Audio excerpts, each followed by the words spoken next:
Hey guys, so this video is on genetically modified organisms. It's one of our last lessons in biotechnology. The learning intention of this video is to know what a GMO and transgenic organism is. You're going to understand the difference between the GMOs and transgenic organisms, and you're going to describe some examples of a GMO. So GMO or genetically modified organisms refer to organisms who have had their DNA altered or changed. So any aspect of their DNA that's been altered or changed by, this form of biotechnology would be considered a GMO. The difference between that and a transgenic organism is that they've had genes inserted from another species, often called a transgene, into their own genome. So they are still a type of GMO, but they're their own subcategory known as a transgenic organism. So, for example, a GMO could be here changing the genes in an apple to make it, go off not as quick, okay, to stop it from rotting. We're changing the genes that are in the apple that are already there. We're either turning them off or switching some on.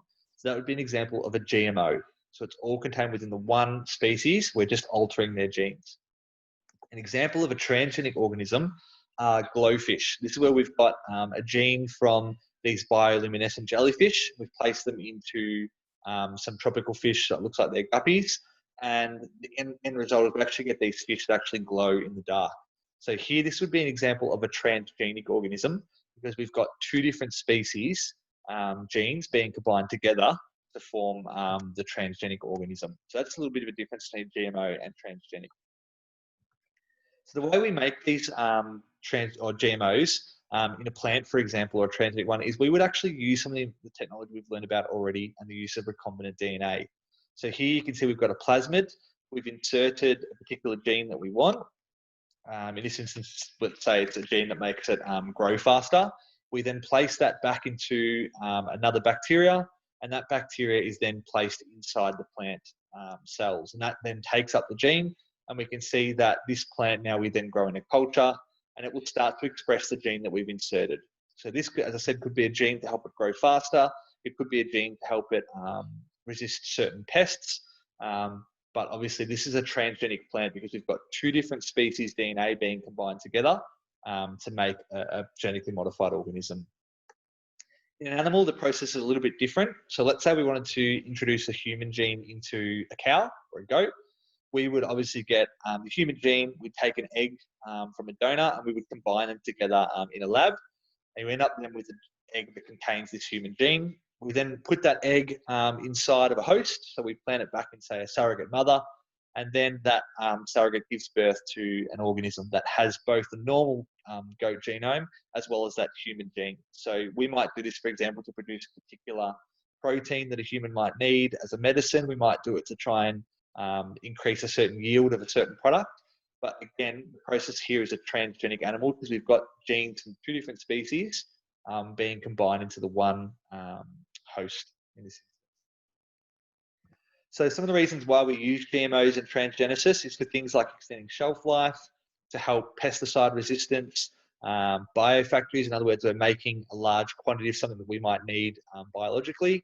Things like vaccines to help crops improve. So the picture down the bottom you can see are a wide range of different crops that at the moment are all being genetically modified. The most interesting one I can think of is cotton. Just recently, they're trying to develop cotton that actually grows in the different colours rather than using the dyes, which are quite harmful to the environment. So they're trying to introduce genes into cotton that will help them grow in blue, in black, in red, rather than the white variety that commonly exists. So a large percentage of the crops that we eat are all genetically modified in one way or another.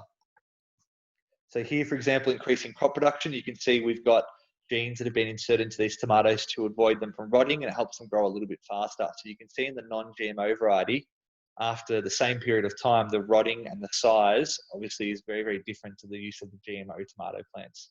So it helps improve nutrition. We might help it to increase crop yield. In areas where maybe the conditions aren't quite suited, we can introduce GMO species that are suited to that environment. So there are quite a few benefits from GMOs, but on the other end of the scale, there are some negatives. Another example is the idea of scorpion cabbage. Now, this sounds pretty crazy, but these are GMOs who have had genes inserted into them from a scorpion, and that scorpion gene actually helps poison species of bugs or insects. And that allows this, I guess, crop or this cabbage crop to grow free from insect infection. And they obviously have tried to make it that it isn't poisonous to human beings for consumption. So again, the benefits are that you've got a crop that might be able to grow in areas that otherwise wouldn't have, and avoid being taken over by insects. But again, some of the negatives could be the impact on humans as well. So when we talk about GMOs and these genetically modified organisms, a big aspect of talking about the implications or the ethical issues that might arise of using GMOs. And so there are three main categories we break them down into. So biological implications, social, and ethical. So biological implications may be, for example, one of these organisms that are modified entering into the environment, and that's going to have a massive impact on biodiversity. It might also impact on human health using these GMOs. A social aspect might be that these GMO crops or GMO organisms can be quite expensive, and maybe certain farmers might be able to afford them while others can't. And that's going to obviously then impact on society and the way the economy works as well. Okay. The other aspect is that the crops or the GMO crops are actually owned by the company who's created them. So the farmer, although they might own the farm themselves, they don't technically own the crops that they're growing. And the last and probably the most common one is looking at the ethical concern. So is it right to play God and alter these organisms? And does the organism have any say or deserve to be altered in the first place? So these are all implications that when they're developing GMOs need to be taken into account. Obviously, there's uproar from all different stakeholders about how things work. And then on the other end of the scale, there'll be other stakeholders who want this process to happen. But like in all good science, taking these implications into account when making decisions hopefully leads to better results. So in review, GMOs are organisms with altered genomes, whereas transgenic organisms are GMOs, but they've got the genes of two or more species involved. We use GMOs for things like increasing crop production, prevent insecticide resistance, all those different things. But again, with the use of GMOs comes the responsibility and implications of making sure that they're safe and that they're ethical to use as well. So I hope this video helped. Thanks.